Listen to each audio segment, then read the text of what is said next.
Hello and welcome to round 9 of Pro Tour Born of the Gods. I'm Brian David Marshall, joined by Randy Buehler, and we are watching Owen Turtenwald. We watched him draft. We're going to watch him play. He's playing against Daryl Ayers. Owen is starting with 7 cards in his blue-white deck and leading off with a Loyal Pegasus. What does Daryl Ayers have here, Randy? Yeah, this black-red deck looks nice. I'm looking at the deck list. Double Agent of Fates, double Gray Merchant, double Read the Bones. He's got a Perforos. This deck looks awesome. Although, how many ways does he have to target the agent? See a couple of bestow creatures. Meanwhile, Owen comes out of the gates with Pegasus, Traveling Philosopher, attack for 4, another Philosopher. Yeah, that is awesome. Not a ton of ways for Daryl Ayers to target. How about the other side of the paper? Ah, Born of the Gods. Excuse me. There's double Rise to the Challenge. Never mind. That deck looks awesome. Yeah, Owen's deck is great. I mean, we watched him draft it. We thought it was spectacular. You talked to him. What did he think of the deck? He gave the deck a B+. You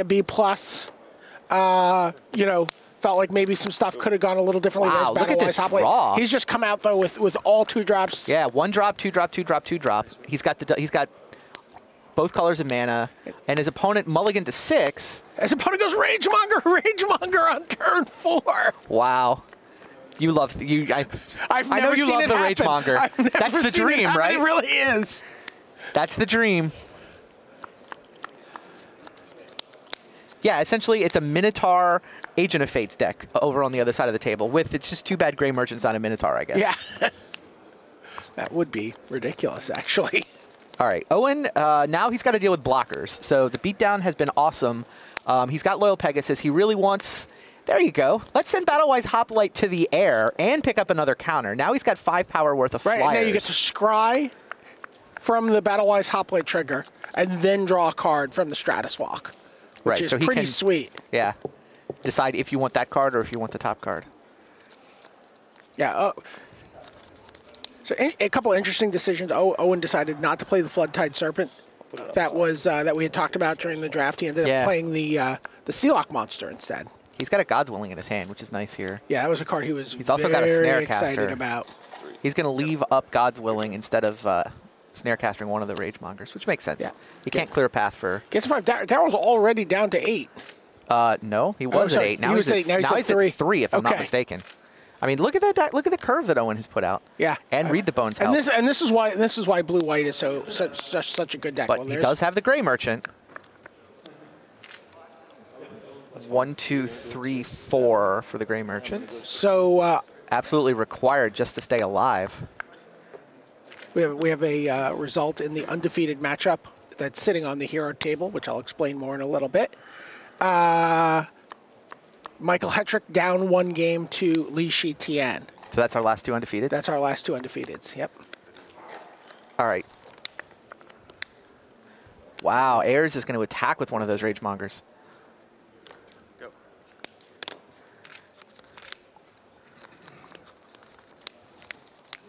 We also have another result. Paul Rietzel in a Amsterdam rematch. Snare Caster tapping Gray Merchant, Alpha Strike. That should do it.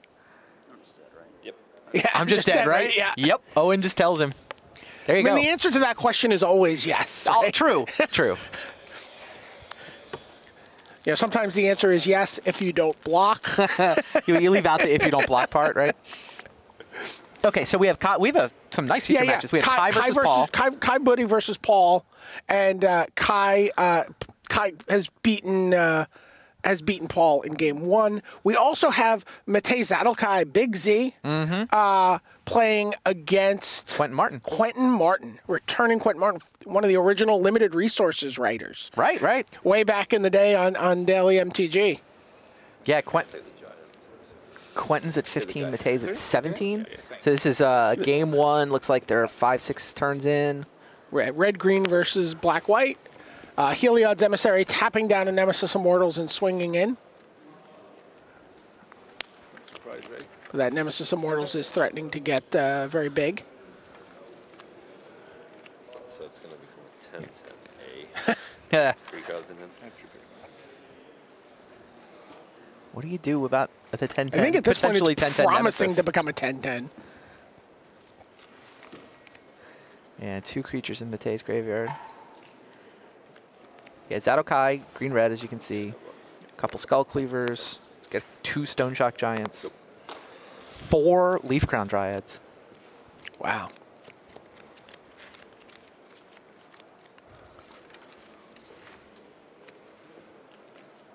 Oh, and there is the hopeless Eidolon.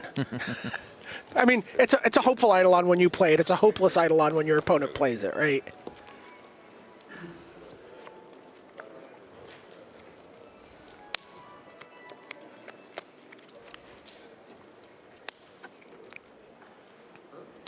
Everyone gets in.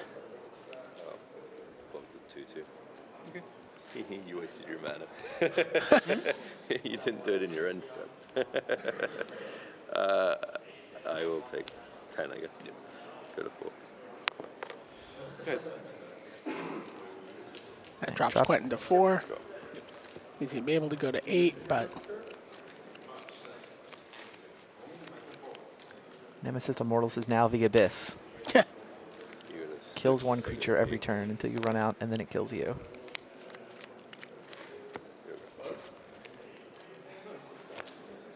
Yeah, Quentin has to play Sentry to the Underworld, but he's sitting on God's Willing in hand.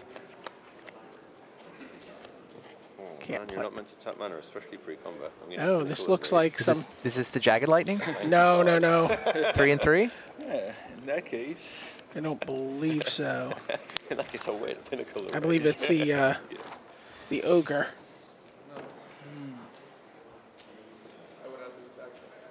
How many cards? The Thunder Brute, Yes. I think. Oh, yeah, yeah. Which is a tribute card. Mm-hmm. Yeah, Big Z trying to figure out how to play this. Oh, he's tapping 6, then he's tapping 5. Yeah, I'll do first. I'll attack first, he says. Okay. Yeah, jump, of course. Yeah, Stone Shock. Oh, Stone Giant. Shock, sure. It's a spicy brew you've got going there. Well, Is that a Nyxborn Wolf? And 1 card left, right? one card.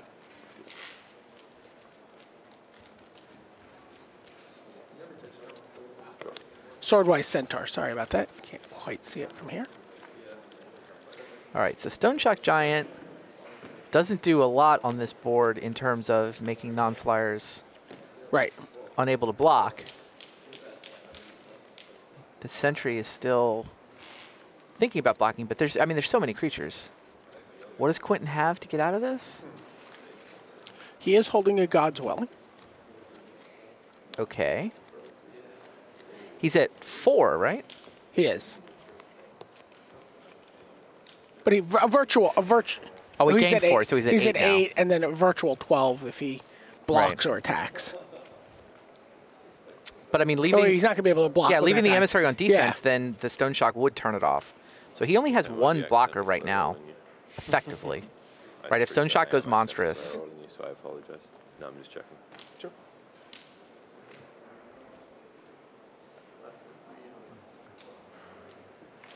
Sounds like Owen is going down to 6 cards. And has kept 6. All right, we're going to go catch up back. We'll give you a result of this game, Yeah. but we're going to switch back to our main table with Owen Turtenwald and Daryl Ayers. And Owen has come out of the gates with an Omen Speaker. I like Big Z's chances in that game. I'd be surprised if Quentin's able to stabilize against that board. Let's see how this one goes. I can see the Agent of Fates waiting ominously in Daryl Ayers' hand there. Yeah, I mean, we're talking about how good Daryl Ayers' deck looks. Okay, another Ragemonger. What did Owen think of his deck? I mean, how good does he think this He thought it actually was is? a B or a B plus. Yeah, he was pretty happy with it. Seems greedy. It seems like it's an A- at least. There we see Spear of Heliod. But he thought he could do better. He did. And there's the second agent, but no double black. It looks like. 4.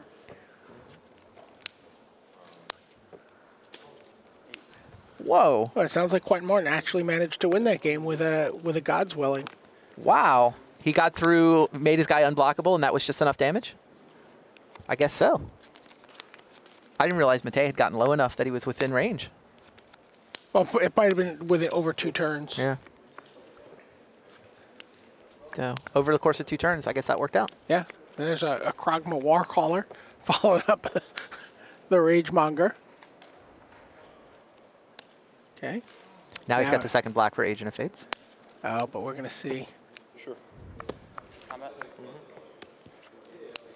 Mogus's Marauders gives everybody haste and intimidate. What does that drop Owen to? 2? Yeah, that's an attack for 8 with the 2 Minotaurs. Right. The Mogus's Marauders is like, you know, he's a pretender to Minotaurs. He's not actually a Minotaur. He's a human wearing a Minotaur pelt. For red. Down on the bottom. So God's willing. Attack was the spear. He just drew a card off God's Willing. Yeah. Yeah. Okay. Go.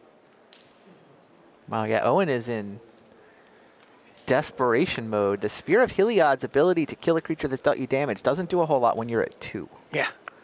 Can't really afford to let anything damage him. Super aggressive Minotaur draw from Daryl Ayers.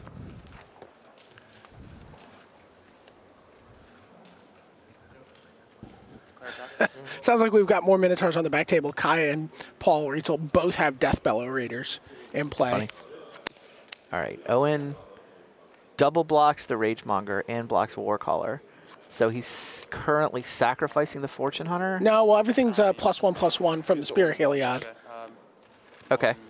So he's trading the Fortune Hunter. But he has it looks like he has another God's Willing here. I know he was very happy to get 2 God's Willings in his deck. Yes.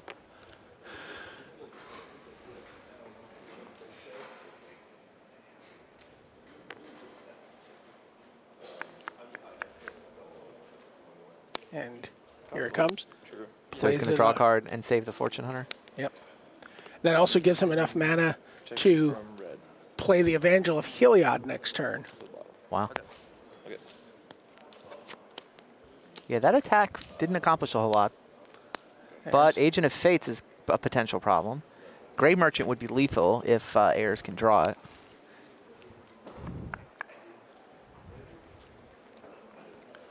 So, but Evangel of Heliod's going to give a tax with both his creatures.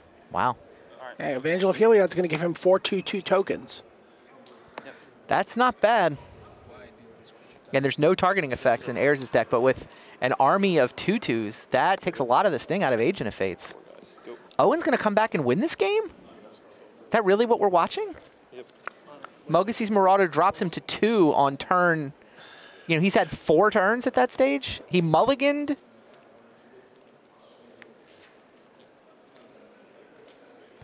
Yeah, it seems like Daryl Ayers is just drawing for Grey Merchant now, right? Here comes. He's going to read the bones? Yeah, here comes Read the Bones. I assume he has a turn to draw it. Needs a Grey Merchant. Those aren't Grey Merchants. Oh, it looks like a Fellhide Brawler and an Erebos's Emissary. Emissary, yeah. I mean, Emissary can target the agent, but that we're just beyond the point. Yep. All the tokens from the Evangel of Heliod. 13. Yeah. That's not a Grey Merchant? That's That a Grey is a Merchant. Grey Merchant.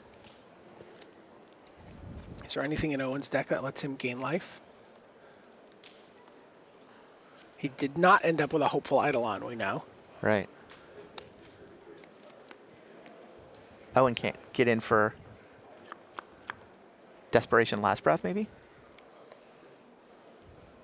Go. Can't attack for 13 here, can he? 2 lands in Owen's hand. Wow, he came... This game was super close. Super powerful cards. These guys are just throwing haymakers, too. We were wondering whether Owen was going to play that Evangel of Heliod. He did, and it's been amazing here. Yeah, I think if his Skyguard had lived.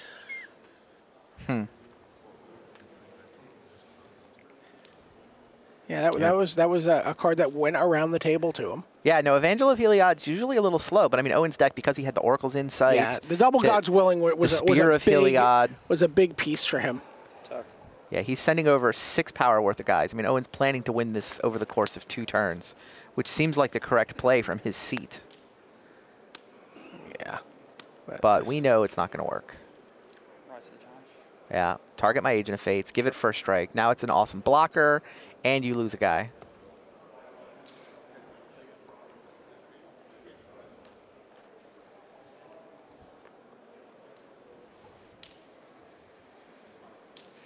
Cards in hand? 2. How many of them are Gray Merchants? Yeah.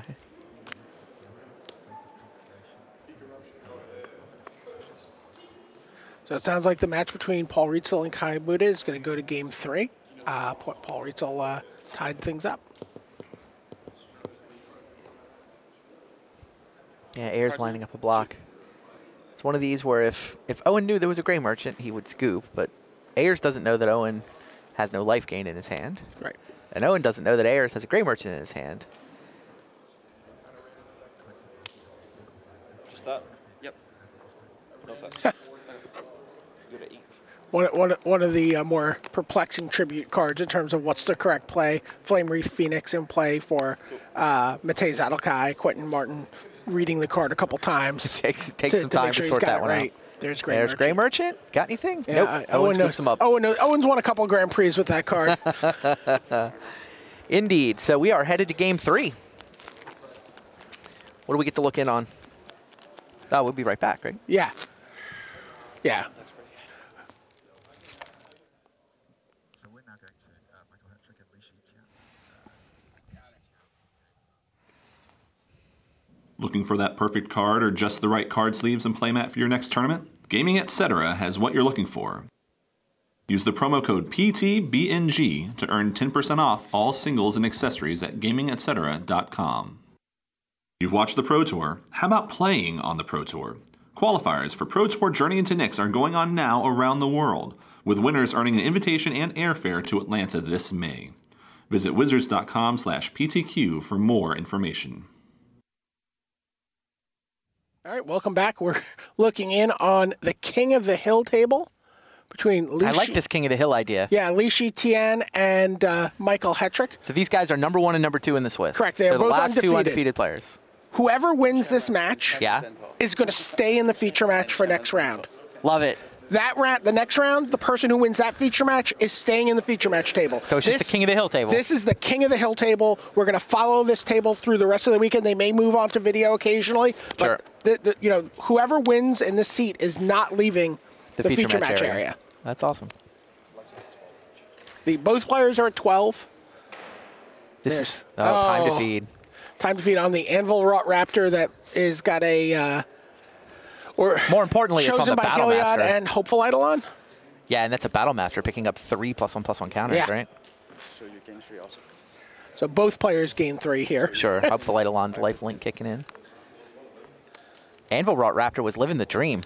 He's like, I'm going to win a match. I can do it. I'm huge. I've got toughness. Not enough. Guess he got all the way up to 3/3?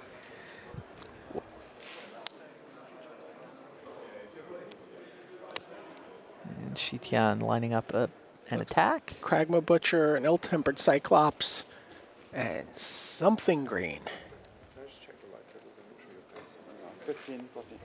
Yeah, that's right. What game are we in?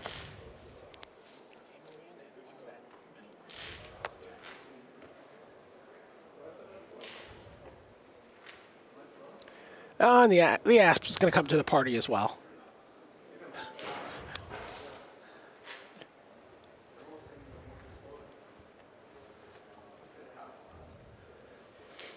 I believe Hedrick lost the first game. Hedrick did lose game 1, yes. I don't remember hearing a game 2 result, so I assume this is. Hedrick's deck looks a little bit like. Yeah, Anvil Wrought Raptor doesn't make the cut very often. It is not a good sign when you're. And it's 3. Oh man, he's only got 1 island too. That can't be it's good. It's 3 color. Anvil Wrought Raptor. He's here, 3 color Anvil Wrought Raptor with 8 planes in play. Yeah, that's too bad. Hetrick was King of the Hill coming in. The lone 8-0 player yesterday. Only guy who ran the table with a perfect record.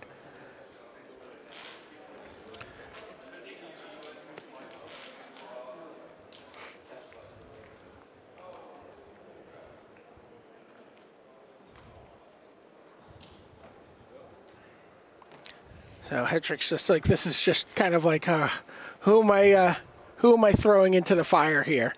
Yep. That's a monstrous ill-tempered Cyclops. So that's 6/6 trample. Mm-hmm.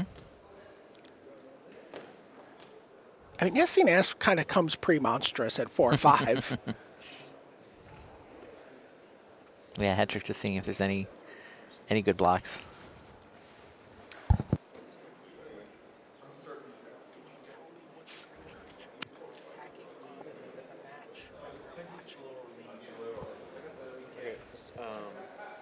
All the assigned blockers. Or order. Okay. 1, 2, 3.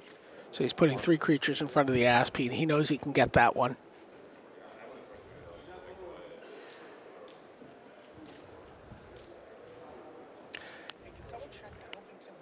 Prevent. 2 and 3 damage. Yeah. So you take. All right, looks like we're going to go back to table A while these guys... And king 1 to 7. Oh, well. Looks like we've already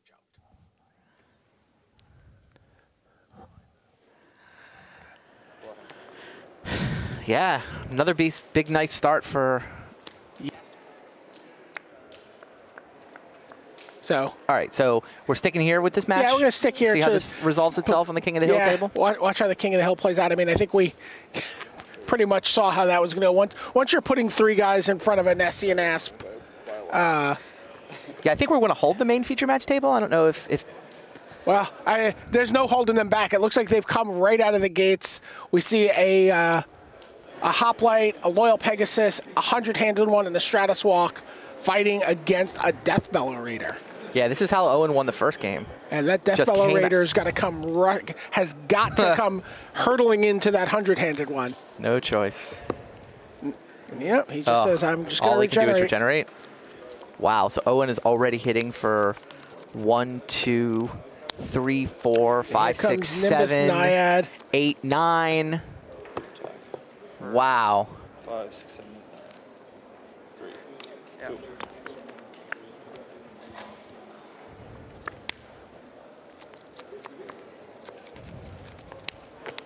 All right, sounds like Matej Zadelkai's Flame Wreath Phoenix was able to even up that match against Quentin Martin.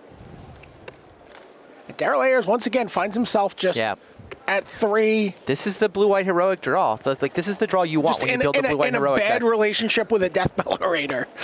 Wow, whatever. I mean, let him put some couple creatures in. Yeah, he extends the hand. Double Gray Merchant in his hand. He didn't even survive to turn 5. Yeah, that match didn't look great on paper for Owen, but... now, when you get the aggro draw there, 1-drop, 1-drop, 2-drop, 2-drop. Traveling Philosopher really is... an underappreciated workhorse in this format. Fair. You know, it's got the key mechanic of 2-drop. Yes. Yeah, and you see, like, Favorite Hoplite is so good. Favorite Hoplite, Loyal Pegasus, just being able to get quality 1-drops and then being able to get, sort of good enough 2-drops. Right. That's the way you want your blue-white heroic deck to come out. When it gets that draw, there's not many people who can beat you. I mean, even double Fates, double Gray Merchant, not good enough. Well, here we see some more Minotaur action. 3 Deathbellow Raiders. Huh. A Fellhide Brawler versus ill-tempered Cyclops, a one-eyed past, another Deathbellow Raider, and the Laguna Ben Elder, the Centaur Advisor. Scry. Yep. Scry 2 or Scry 1? Scry 2. Scry 2, sure. So it's Kai on the right, Rietzel on the left. Sounds like it's 10 plays 17. Yeah. There you go. Life totals are updated. And this is game 3. This is game 3. There we see a card in Paul Rietzel's hand, Afara's Warden, that did not get played a ton in Triple Theros, but seems to be getting a little more play in the new iteration of the format with Born of the Gods. Yeah, it went up. See Rietzel's stats. Pretty good. 278 pro points, 161 grand, 4 top 8s. 9 Grand Prix top 8s. That would be. He's penciled into your Hall of Fame ballot, right? Yeah. Like he's like on this long list of guys that you need to sort of sort into the 5 votes. Definitely, yeah. Put up an additional top 8 since the last balloting. So, 17th ranked player, definitely Got quite the resume. I mean, 17th ranked player while holding down a full-time job is like, I think, a Hall of Fame, noteworthy accomplishment. Yeah. So the Cyclops and the Deathbellow Raider attack, and Kai is going to fall to 10 here. Contrast those stats, though. Yes. With the ones on the other side of the table. Well, there's Hall of Fame stats, and then there's first ballot, top of the class Hall of Fame stats. Guy. Anytime the pack ran out of good cards, like you just picked. These guys are both X2-1, so 5-2-1 so far. You know, X3-1 might be good enough. They might have a loss to give, but they'd really love to just sort of get on a run here. Yeah. I mean, it's conceivable that Kai could cross the $400,000 lifetime winnings mark. You know, he wins one Pro Tour. I get laughed at when I pass the dual end. Paul Rietzel muscles up a little bit when he plays against the Hall of Famer. He's like close to 70%. I think he's at a 69% win percentage against Hall of Famers at this lifetime Pro Tour matches. Lifetime Pro Tour matches. Wow, yeah, that's a stat. Yeah, I get it. Nationals for a lot of people was like, play to draft. You can hear Mate Zadelkai and Quentin Martin chatting amiably in the background. All right, Kai's Deathbellows head in. One of them trades with the Laguna Band Elder. Kai's not going to spend his mana regenerating. He would rather spend his mana on Timurat the Murder King. Paul down to 6. Timurat's pretty good. Let's get a look at Timurat here. But I still think they could revamp Nationals. Kai with a couple removal spells. He doesn't have the mana for the SIP, but Asphyxiate could be good. Never going to get a Deathbellow Raider, though. One that everyone came out to play. There you see Timurat the Murder King, which is kind of a ticking clock for Kai here because he can just start flinging creatures at him. In fact, he's got 6 damage represented on board, right? He can go throw a Deathbellow Raider at you right now, untap, throw Deathbellow Raider at you. He has to play another creature, though. So he can't. Yeah, he can't. Timurat can't fling himself. Yeah. Being here. Oh, yeah. Kai's on 10. That Deathbellow is obliged to come in. We just chat a lot. Yeah, we chat a lot. I mean, you may see Kai may just put the Timurat in front of Cyclops a one-eyed pass if it attacks. Yeah, it's sort of an interesting spot here. Like, who's the beatdown, right? Oh, Titan Strength sitting in Paul's hand.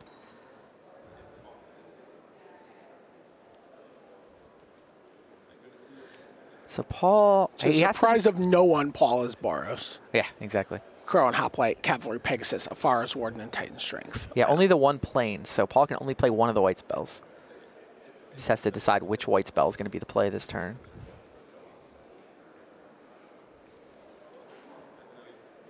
Yeah, he can't afford to let any creature hit him because Timurat can then fling 2 creatures. Yeah, I think he has to attack with both, and if Kai doesn't block, he just kills him with Titan Strength. Yep. It forces Timurat to block, which deals with the Timurat problem. I mean, it has the ability to bring itself back. It doesn't deal with being at 6 problem with 2 creatures attacking you. Yeah, but I mean, you get Timurat off the board. Yeah. Yeah, and Kai is going to block. And now Paul, does he save his one-eyed Cyclops? Yes. Titan Strength to save the Cyclops and Scry. And then that also lets him play an Afara's Warden here. Mm-hmm. Yep.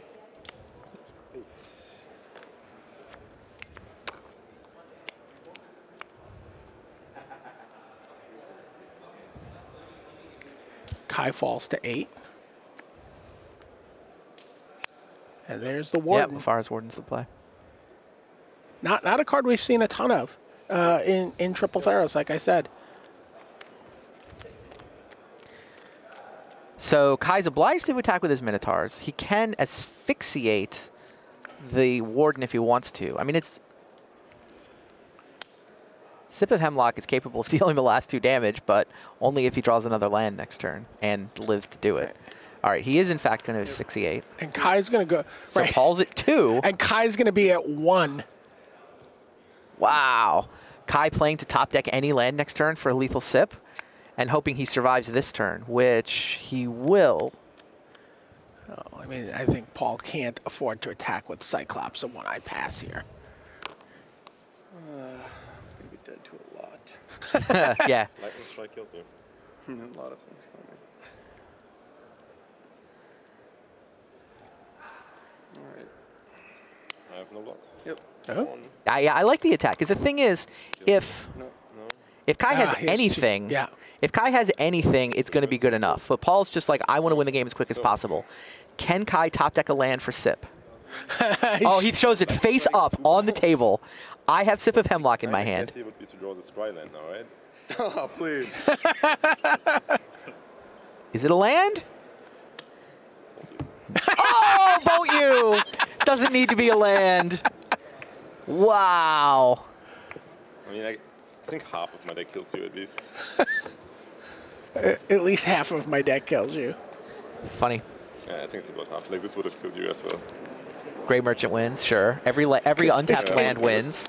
Is Kai running the could have had all these? Yeah, you're just completely wasting all the time. Well, he doesn't want to be accused of winning because he got lucky. Of course, of course. He didn't get lucky to top deck the bolt that he needed. Yeah. It's not like he was playing for Lightning Helix and nailed it. He was playing for like any of half the cards in his deck. All right, we're going back to Matej Zadelkai versus Quentin Martin. We see Matej Zadelkai.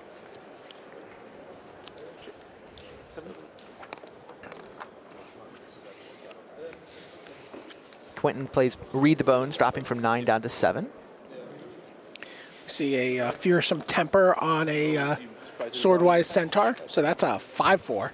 That's a 5/4 That has the ability to interfere with your plans for blocking. Right. Oh, nice Servant of Timurat. Exactly. It's particularly relevant against Servant. How many cards do you have? Four. I'm going to keep them both, as always. Again? Always. Quentin in just happy to be here mode.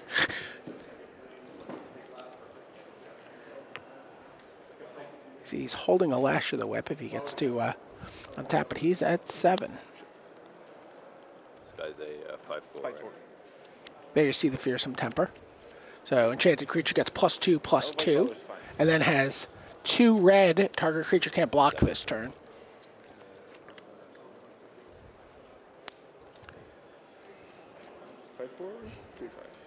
Quentin with 1 Pro Tour top 8 on his resume.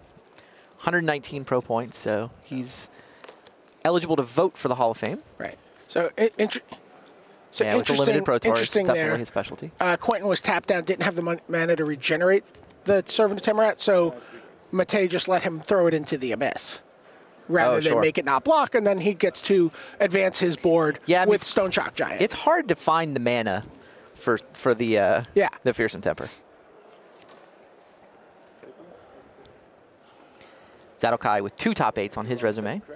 135 career pro points, so similar lifetime totals. He just has to lash the Centaur here, right?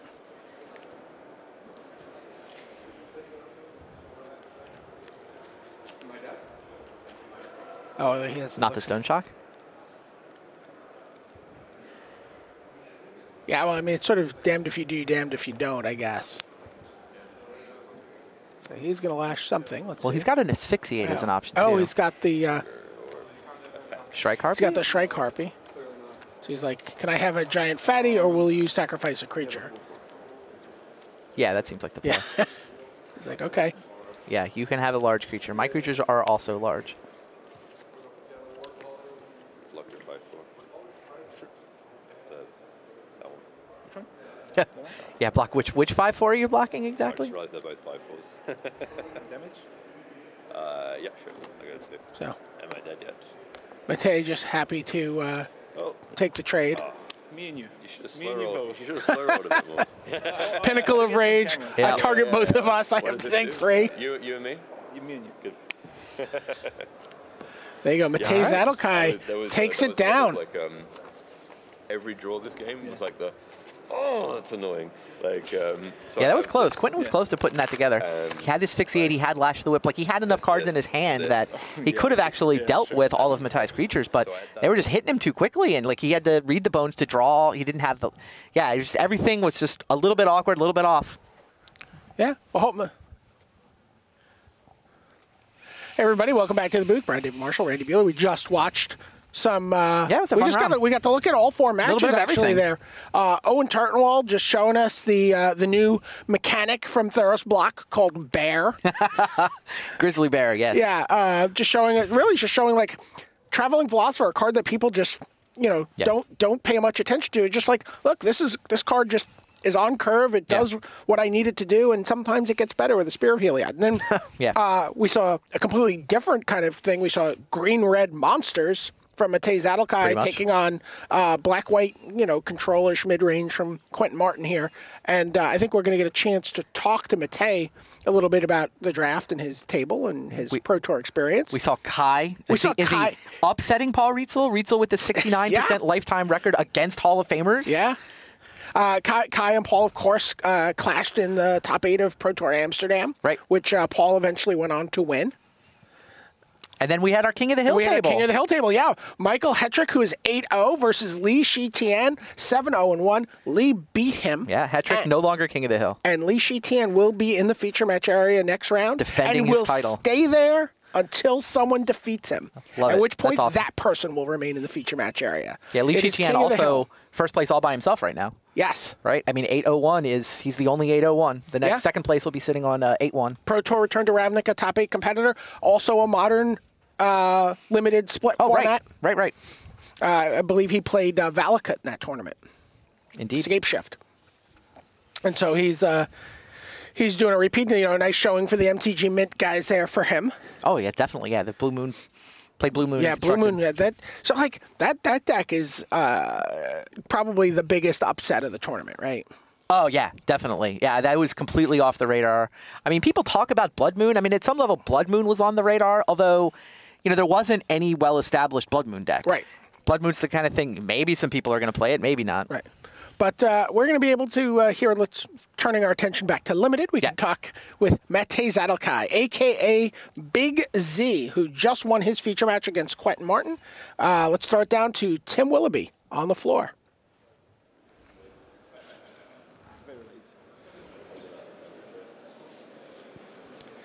Hello and welcome. I'm down here with my sometime colleague on European coverage, but currently rocking it at the Pro Tour, Matej Zadelkai. That looked like a pretty tense match. It was.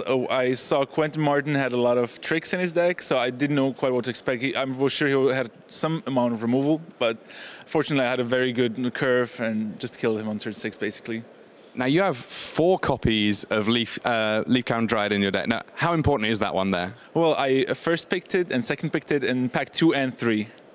So pretty important because, especially in red-green, you don't have that many 2-drops. So what you want to have is a card like Leafcrown Dryad. You can play on turn 2, but you also has a big effect on turn 4 when you bestow it. So it's really important. And you don't necessarily get to play quite as many GPs as some of the other players that are here at the Pro Tour because a lot of the time you're sat next to me covering them. Like, what does that mean in terms of preparation for the Pro Tour? Yes, certainly after my good finish last time where I finished top 16, I kind of put more preparation for this one. I already booked my ticket for the next Pro Tour, which I'm qualified for as well. So I have to put the emphasis on the Pro Tour since I can't get the GP points. I only played 3 GPs, I think, for the season, and I only have 2 Pro points from them. So. But still a comparatively impressive set of Pro points for this season thus far, considering the fact that they're pretty much all coming off Pro Tours, right? Oh, yeah. Yeah, 15 and +2, yeah. So. And you're pretty happy about your constructed deck. Where would you say your strength lies for this particular Pro Tour? We're playing Junt, and it's, how to say it nicely, it's not a very good deck in a sense that you can get blown out if you don't draw the right cards, but it also has some powerful draws. So usually we say we don't have any good matchups, but on the other hand, we don't have any bad matchups, so you can win anything.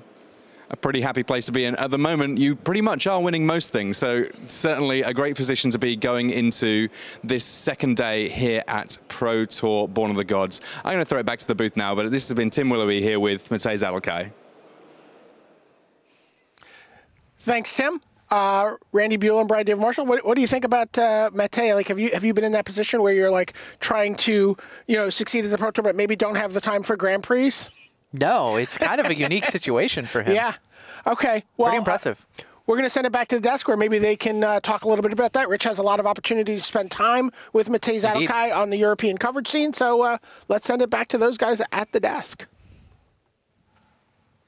All right, thanks very much, BDM and Randy there in the booth. Congratulations to Matej Big Z Zadelkai, one of my lead commentators on the European Grand Prix scene. I get to sit next to him, pushing all the buttons as we deliver you European Grand Prix coverage. I'm with Zach Hill and Tom Lapalli, but before we get to these two gentlemen who have been inside R&D talking about the world of Born of the Gods, let's bring you the numbers that are driving this tournament forward. Let's start with our top 20, and here we go. So Li Shichan currently leads Pro Tour Born of the Gods by a single point. He is the last remaining undefeated player currently, as we're still waiting for some results to come in. But everyone there, 8-0-1. He has not lost at all. He has one draw to his name. That converts into 25 match points. 3 points for a win, 1 for a draw.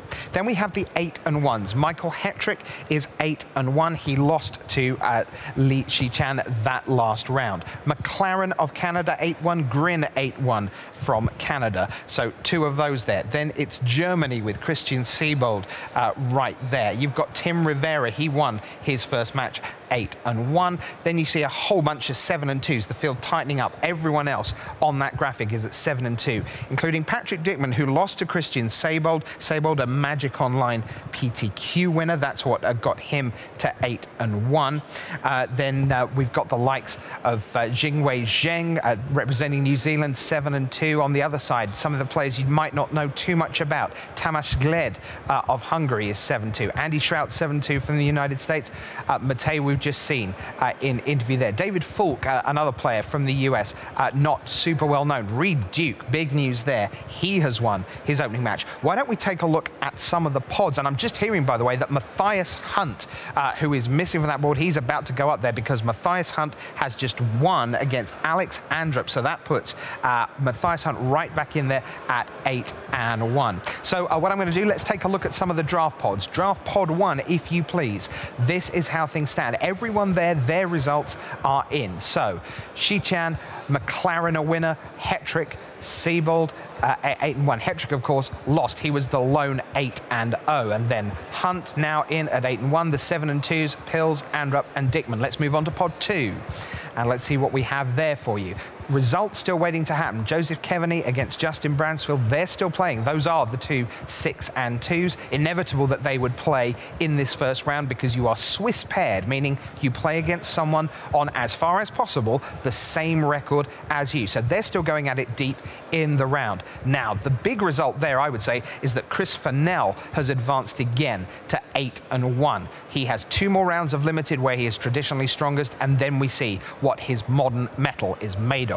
Tim Rivera 8-1, Grin 8-1, Nagoyan 7-2. All the rest there, Kevaney and Bransfield still to come. Pod number 3, if you please. Let's see what we have here. 3, we have Karl Dembitsky. Remember, everyone here was 6-2 coming in. So, winners. 4 winners, Dembitsky, Zheng, Zadelkai, and Falk. The losers in round 1. Andrade, you've just seen Quentin Martin lose to Big Z. Ola Rada, the Hall of Famer from Sweden, 1996 Pro Tour Columbus winner. My, how far we've come. And Elmer Van Agen falling back through the pack after a tremendous start. I think he began 6-0. He's now on a 3-round losing slide. Draft pod 4, let's see where we go next. Everyone here began at 6-2. And right now, everyone here is still playing. This, to me, is the monster pod. This is where every single matchup you could possibly have is against someone with a Grand Prix top 8, a Grand Prix title, Pro Tour top 8s, plenty of Pro Tour experience. You have Stephen Mann winning over Brian Kibler. Kibler now at 6-3. He started out 5-0, now 1-3. He needs to stop the slide, and soon. The 4th loss is utterly critical here at Pro Tour Born of the Gods. Everyone else still playing, still waiting for the results. Pod number 5, let's see where we are. Again, everyone here came in 6-2.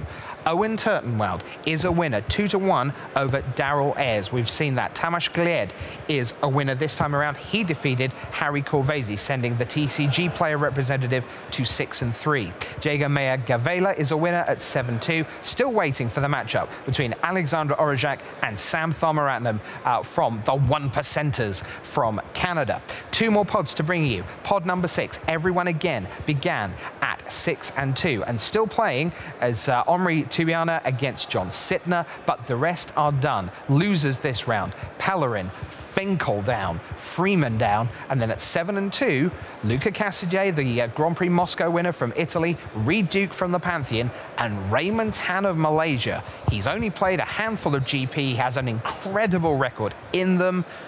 First PT, 7-2. Watch this space for Raymond Tan. And finally, Draft Pod 7, the rest of the 6-2s are here. Antonio Del Moral Leon, I do beg your pardon, I'll take the pen out of my mouth and try that again. And Alexander Hayne, they're still going at it at 6-2.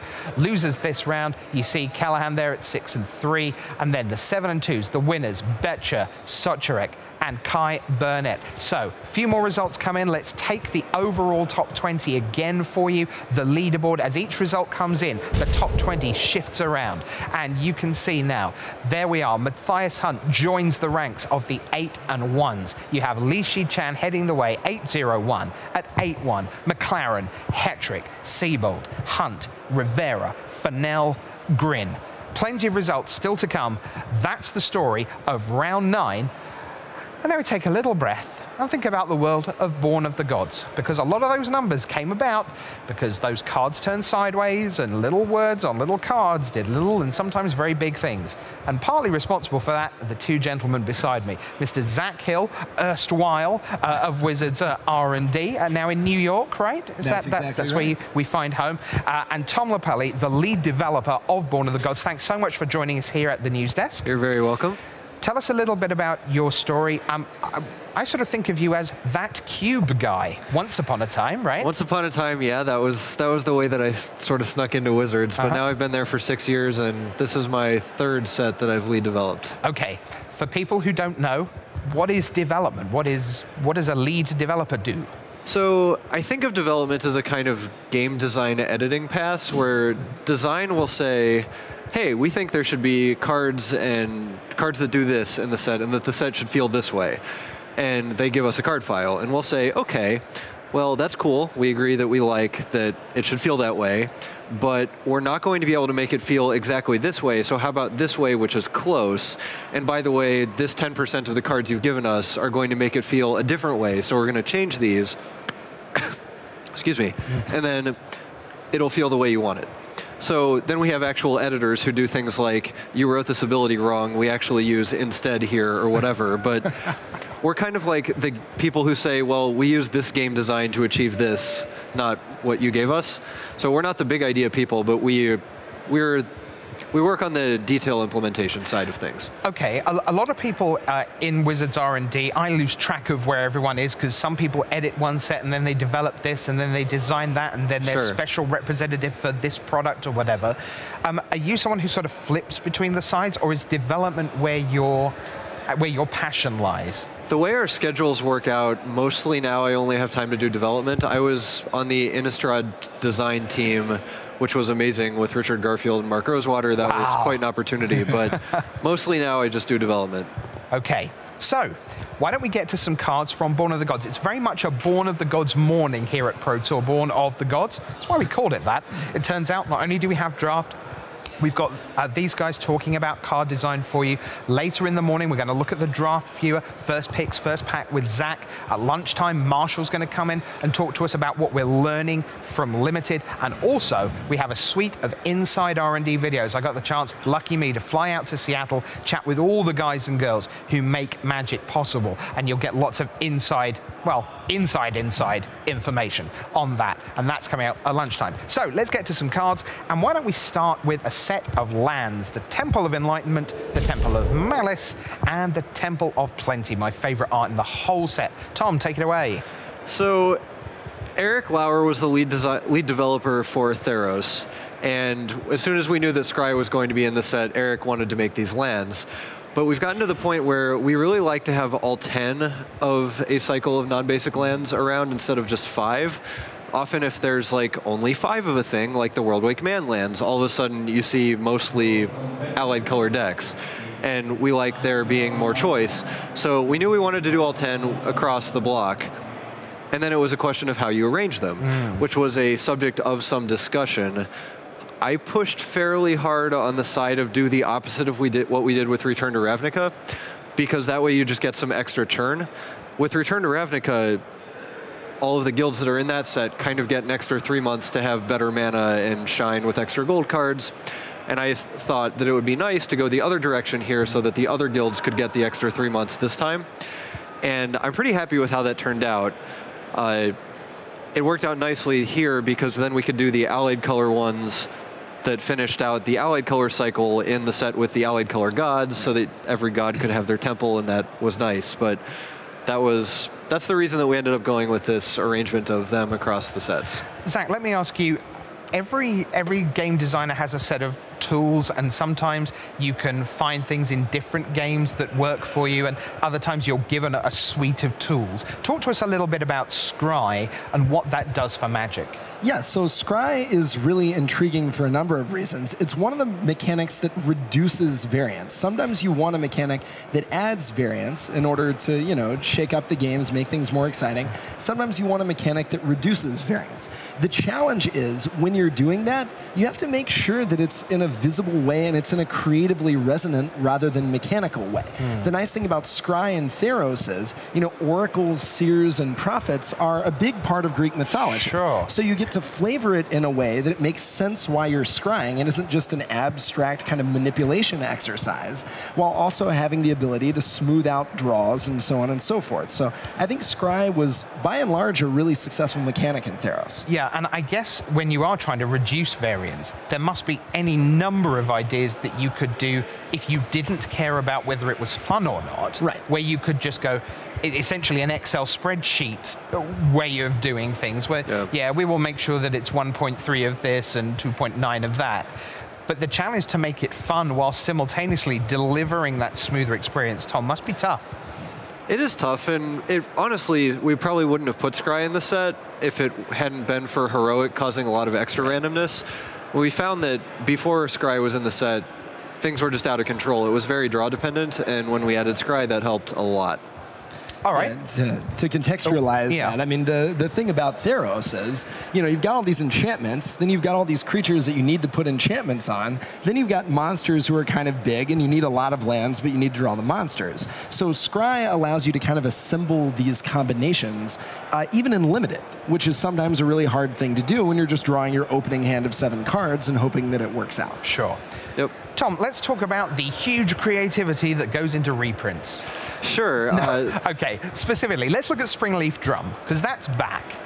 It must be really hard as a developer when there's a card sitting there and you might want to tweak it a tiny bit, but people are like, well, we already have this. Why don't you just use this? I mean, I actually didn't want to tweak this one. Oh, okay. As soon as Inspired was settled upon, I just knew that I wanted this card.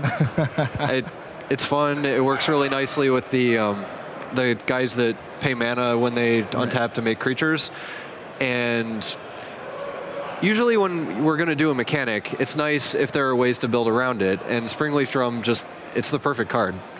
Is there an element of Springleaf Drum that's like kind of in the set for just mana fixing purposes? I know there's some splashability that you can do. There's some off-color activations. Or is it basically there for Inspired? It's definitely nice that you pick up the mana fixing. I've seen people Springleaf Drum a Chromanticore out, which is like, yay! Okay, good for you. Magical Christmas land. But yeah, mostly it's because I wanted to have good ways to tap your creatures if that was what you were in for. So neat. Would you say that most of the people working on Magic have a near encyclopedic knowledge of the game? I think of it as a composer of music. A lot of composers hide themselves away from other music because they don't want to become polluted. They want their own originality. But you're almost obliged. The number of times I've talked to you and the other guys in R&D and interview where they said, so I thought, yeah, I went back to 1995 and this weird common in the dark that had this upkeep cost that if I just change this a little bit, is it a kind of encyclopedic thing? Do you just sort of see all these cards opening up before you? I think it takes all kinds to make a good Magic set. We have some people who know everything that has ever existed. We have some people who don't, and they're like, well, this should be there. And because they don't feel the weight of history, they can be more creative sometimes. So. Oh, all right, cool. Let's move on. We're going to have a look at archetype of aggression. Tom. So I actually wanted to bring up all of the archetypes here where when Ken Nagel handed the set off to me, he was the lead designer. We had a cycle of uncommon and rare just enchantment creatures. It was important to Ken that there be creatures that read like they could be enchantments to be enchantment creatures, that we weren't just putting a sparkly border on something that could just have been a creature. And so the archetype cycle came from Ken, although when he handed it off, the second line of text on these just wasn't there. It was just all your creatures get an ability. And we were kind of creepingly unhappy with these for a while. There was a day when we got snowed out and we all had to stay home because the Seattle weather was terrible. And we had a conference call to make our meeting happen. And when that happened, Dave Humphreys on the line is just like, out of nowhere, when we're talking about something completely different, 5 minutes after we talked about the archetypes, he's like, wait a minute. Those things are just boring. Can they just like take the ability away from your opponent's creatures too? And then there was dead silence on the line for about 10 seconds. And then we're all just like, cool. And then we did it. So I thought that was kind of a funny story where like sometimes the line of text you end up on a finished card is just the result of some random outburst in a meeting. So okay, where I'm going next is a card you've just mentioned in context of Springleaf Drum. It's Chromanticore. White, blue, black, red, green. This thing's crazy. It is pretty crazy, and it went through a couple different sets of keywords while we were doing it, but it turns out there's only one set of 5 keywords that matches up with all 5 colors that actually fits on the card. So we used that one because it was the one that fit. When this was handed off to me, it was a 5/5, and with changing around the abilities, we had to change the numbers around some too. And we wouldn't have gotten to the right numbers on this card if it hadn't been for Billy Moreno, who built a heroic amount of Chromanticore decks, because I don't know why, the card amused him a lot, but I think it's in a good spot right now where if there was a 5-color Chromanticore deck that was like what you wanted to do for tournament standard, that might be a little weird and inconsistent and not... It might feel strange, but his decks were not weak, and I don't think the card is weak either, so... Okay. Well, we move from a big, splashy 5-color to 2-color, but it's still big, it's still splashy. Well, splashy, I'm sorry, that was not a deliberate pun. Wow. It was not, it was an accident. Wow. It's like most of them. It's Kiora, the Crashing Wave. Yeah, Kiora was a fun one. We knew that we wanted Kiora for a while, and this was just where it fit in nicely, because there are lots of big sea monsters on Theros to go after. The way that Ken handed the card off to me was with the middle ability that is on the card. He liked going for Explorer. The other 2 abilities, I expected to spend tons and tons of time on the text on this card because Planeswalkers are really difficult. And it turned out I had a 2-hour meeting as one of my first meetings where I'm like, I want to leave this room with a draft of Kiora. And we ended up with the final 3 abilities after that meeting, which is surreal because that never happens. But the numbers on the card were a real struggle after that. We started the card at a couple of different places, but it quickly became clear that we wanted to start in a place where you could cast 2 Explorers, but then it was dead. Because the 3rd Explorer was just too much. So for a while, it was started at 4, and then it was a -2 to draw a card. But then we found that if you were an attack deck and you couldn't get rid of it after the first time, it just ran away from you so fast. It was really difficult to get these numbers right, but eventually we start at 2. It's a -1 to explore so that you can do it twice. And it's just, the first turn you play it, if you plus it, it can get lightning striked, but then after that you're safe. So we felt like that was just the right spot at the end. One of the great strengths of Magic is that it appeals to so many different people because within every set there are lots of different games going on. So yes, it's easy to say, hey, I've got a lovely big splashy Planeswalker. But our next guy we're going to take a look at, this is Seer. And Zach, this is just a 2/2 for 2, which doesn't sound like it's going to be something exciting. And yet this is one of the most interesting and talked about cards in the set. Well, it's funny you say it's just a 2/2 for 2, because I remember in Innistrad there was a big controversy over whether black could get a 2/2 for 2. But yeah, I mean, Seer, you know, it harkens back to Dark Confidant, one of the most powerful cards ever printed. And I think, Tom, a really awesome thing about this card is when you're showcasing a new mechanic like Inspired, sometimes it's hard for for players to evaluate, what the power level is going to be or what they should do with it. So when you get to take a new mechanic with a classic callback, you get to call attention to that card and say, look, you really should pay attention to this, which in turn opens up the power level of the other inspired cards to, people at large. Yeah, we had other ideas about what our black inspired rare creature could be that just didn't quite work out because they weren't fun. So we ended up going here because it was a thing that we thought people would recognize. I'm fairly happy with how it turned out. I certainly hope it does a little more than it's done so far, but when you were talking about the black grizzly bear thing, people would tell me, like, what are you doing, Tom? This is crazy. And I'd be like, well, it might be a downside, right? It's like, maybe you don't want to do that. Like, I'm a 2. I can't attack with this. And people would kind of look at me sideways and grumble and then walk away, so it works. It's always the ideal reaction. Oh, yeah, clearly. Okay, I think we've got time for a couple more. Let's take a look at Grave Robber Spider. And I always find these cards very interesting when they have what we call off-color activations. They're very strange to deal with and evaluate. Well, they're weird. When I got the set, Ken wanted there to be allied color uncommons matching up with the gods. But then late in development, when we were sort of doing deep dives on draft, we found that the fact that the gold cards were here and that Kiora's follower is there meant that people were drafting those color combinations a lot more than the enemy color combinations that didn't get a gold card. So we went through the file and looked for ways to get enemy color activations on cards of those other 4 combinations. And we tried to build them so that they would support the strategies that we were going for. So this guy is clearly supposed to get you to play a graveyard deck, which is what black-green is supposed to be up to in the format. Right. But we were lucky on this one. This was the easiest one to do because this card already existed just in green, so all I had to do was delete the green mana symbol and type a black one. But my morning's work is done. Yeah, the other ones were trickier, but I think the card turned out doing basically what I wanted it to do. So. Is it easier to make a card like that, or is it easier to make a card like this next one, which is Mogis, God of Slaughter? Mogis is probably the card that I struggled the most with in the entire set. Creative will often come to us and say, here's a concept we'd like you to get across in a card that's fun so that people want to play with it. So it's like, okay, great, that's my job. What's your concept? The God of Misery. So see, that's counterintuitive for a game where you're meant to have fun. That's the problem, isn't it? Right. Well, they're like, okay, make a fun God of Misery.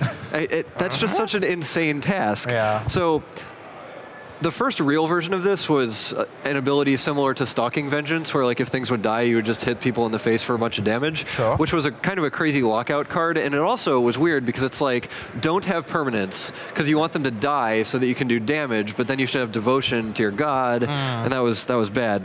We messed around with something that was similar to Sig River Cutthroat for a little while. So it was like, if you do damage to them, something else bad happens. But then it was like, if you're doing damage to them, you're kind of winning already. So what we ended up with was this card where it's kind of a griefer card where if I enjoy just making you sad, I'll probably want to play with this card because every turn I get to make you make a sad decision. But it's also like just interactive enough that it is not actually miserable, which this was a hard one to get, but roughly speaking, how many cards end up in what I'll call the bin? How many cards just go away for just not getting there? They're not right. Maybe a third of the cards that are totally in the a third of the quantity of cards that are in the set get tossed by the end, I would say, and replaced. Yeah.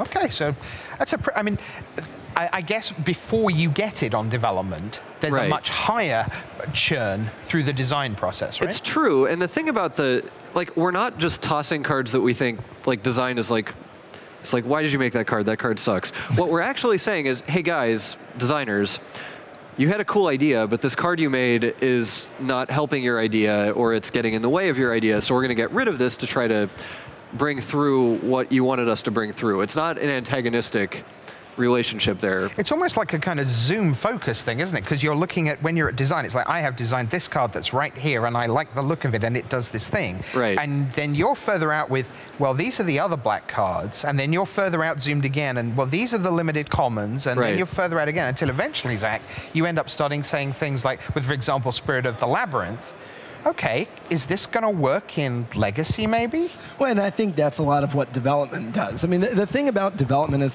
what designers are awesome at doing is creating an experience and understanding the optimal experience. The thing is, a lot of the time, just because you want to be something to be a certain way in a draft environment or in a constructed environment doesn't mean it's magically that way. Players are going to do what's good. Players are going to do what's powerful. Players are going to do what's appealing. So a lot of the time, development has to tailor a card that's intending to create a certain experience to make sure that it actually does. And one of the exciting things about the job that we do is that sometimes we just get it wrong and we don't get across the experience that we meant to. One of the things I'm seeing out here, I don't know if the pros are right. I don't know if I'm right. I don't know who's right about anything. It's pretty early on. But talking to a lot of the pros who are in this tournament, they're telling me that some of the inspired cards are weaker than I thought they were. And if that is true, then, well, you know, sometimes we mess up a little bit. Certainly people are playing plenty of Oreskos Sun Guide and the green common inspired creature whose name I'm forgetting, but Furious Band Trompers or something? I think so, yeah. Yeah, but some of the guys that untap and make creatures, people are like, I don't know if I want to play this, so we'll see. Well, Zach, you just said the words good, powerful, fun. I present to you Courser of Crufix. That's what's coming up next, Tom. Talk to us a bit about the Courser. This card was handed to me as... Yeah, that's still on Mogies. Let's move on to Courser of Crufix. Let's take the next one, if we can. There we go. Yeah, so Courser of Crufix originally was an enchantment creature with explorations text written on it, which we discovered was not actually very fun because it was just super high variance. If I have that and a ton of lands in my hand, then like I can just go off to a crazy start. Where we went for the other half of Oracle of Moldiah instead was how we got here. It started off as a 2/3, and it just wasn't quite good enough. And we said, okay, is this a card we want to push here? We all ended up deciding yes, pushed it to a 2/4. It still wasn't quite good enough. And then Eric Lauer had the brilliant idea of letting you gain 1 life for every land you play, which read to me like the most marginal thing in the world. I was just kind of like, this is not exciting me, but we're in a meeting. Eric has an idea. I'm going to go with it because this is kind of Eric's purview with Constructed. And then it just was exactly the right push. I never would have come up with that one on my own, but Magic is not about me being a genius. It's about facilitating everyone helping the cards be as good as they can be. So if Eric's idea is going to work, then great. All right, I'm going to show us one more card. One of my general rules for evaluating Magic cards is the more words that are on the card, the less I like it, unless it's flavor text. So when I see a card like Brimaz, I'm like, oh my God, look at all that text. But Brimaz is very definitely an exception because as every word goes by, you go, okay, no, there's no drawback there. No, in fact, that's good. Oh, and vigilant, and it's attacking, great. And then, so it gets to me, and it's a super sweet card, Tom. It's a fun one. This card came from Creative coming to me. They had a legend in mind from the block that was the King of the Leonin, who are these like outcasts who don't listen to the gods, and they're in a weird social spot. But they have this guy that was sort of trying to be a Leonidas-esque character, and I decided that I thought it would be cool if that guy hit. So we made this kind of Hero of Bladehold callback a little bit, and getting the numbers and abilities right on this one was another challenging one because we wanted it to be strong but not too strong. So it had first strike for a little while. Sometimes it was a 3/3. Sometimes when you blocked, you could have the cat come in blocking something else for a little while, which was weird because if someone attacked you with like a flying shadow guy and you block with this, you could just like drop a cat out of the sky and into the shadow and block it, which was bad. So we didn't end up doing that. Super flavorful. Yeah, that one made no sense. But the comment when Dell finally deleted that is like, no more ninja cats, which was nice. But I would quite like to drop a cat out of the sky. That feels kind of... And into the shadow? Yeah, just block a... we must work on that for Atlanta, or whatever. Yeah. But yeah, this was a tough one, too, because when we're putting cards that are aimed at being serious constructed cards, like the margin of error is just really small. I was going to ask you, are these the cards that keep you awake at night, as it were? Because if you get a green common 2/3 for 3 with some random little ability slightly wrong, so people maybe drafted a little less, it's like, okay, never mind, The two cards that kept me up the most in the set, honestly, it's this one and it's Forsaken Drifters, the 4/2 that when it enters the battlefield, it mills you for 4. We struggled the most to get the black-green deck to actually do what we were hoping it would do. And that card going into the set was the last piece of the puzzle, of at least of what we could do with this one set. So. All right. Well, thank you very much indeed to the lead developer of Born of the Gods, Tom Lopelli, Zach Hill, once of Inside R&D. And as I say, it's very much Born of the Gods morning here at Pro Tour Born of the Gods. You'll see more on Limited. We'll see more of the draft viewer after the next round. Marshall's going to come in at lunchtime and give us an overview of what we've seen in Limited. More Magic Online draft data too. But the players are shuffling up for our next round. And let me tell you how things work. If you're new to this, you're very welcome. Thanks for joining us, part of the great MTG community. The fourth loss is critical. It isn't always fatal. Somebody sometimes gets in at 7th or 8th into the top 8, which is the elimination rounds tomorrow. But fundamentally, especially in the early part of the day, the fourth loss is almost game over.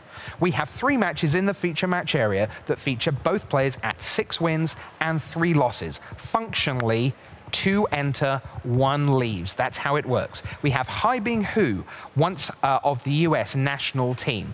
He is up against Ivan Flock from the Slovak Republic on Team Elaborate Ruse. Flock, a former Team World Champion.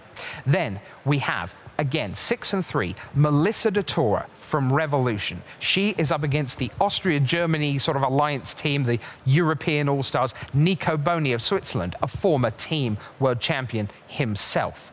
Also at 6 and 3, from Australia, all the way from there, Daniel Unwin. He's been testing with a couple of other Australians, very small team contingent this time around, come all the way to the opposite side of the world. Big hello to everyone in Melbourne. Can't wait for the GP next weekend. Hope you have a great one. He is up against Tom Martell of the United States. And Tom Martell was 2 and 3. So he is on a 4-round winning streak right now. And he rolled up his sleeves last night on Twitter and said it's time to get busy on day 2. He's won his first round of draft. 2 more would see him still well in contention. But at 6-3, he must win now.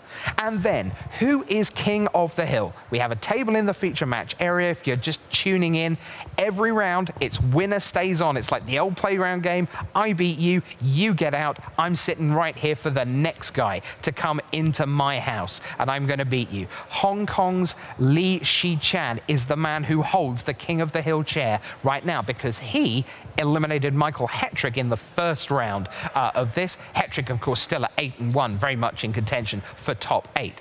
But Li Shichan currently leads this tournament at 8-0 and 1. And his opponent at the King of the Hill table is Christian Seibold of Germany.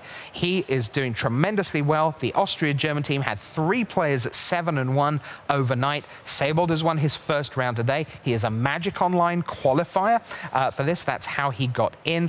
And so he will be trying to dethrone Li Shichan of Hong Kong. Li Shichan, by the way, his Pro Tour top 8 comes in Modern, a Pro Tour return to Ravnica. Let's see if he stays King of the Hill. But first, on a 4-round tear, Daniel Unwin has to dethrone Tom Martell. It's time for round 10. Hi, welcome to the booth. Brian David Marshall, Randy Buehler, and we are ready to go right down to the floor and watch Tom Martell see if he can extend his winning streak to 5 matches versus Australia's Daniel Unwin. Let's do it.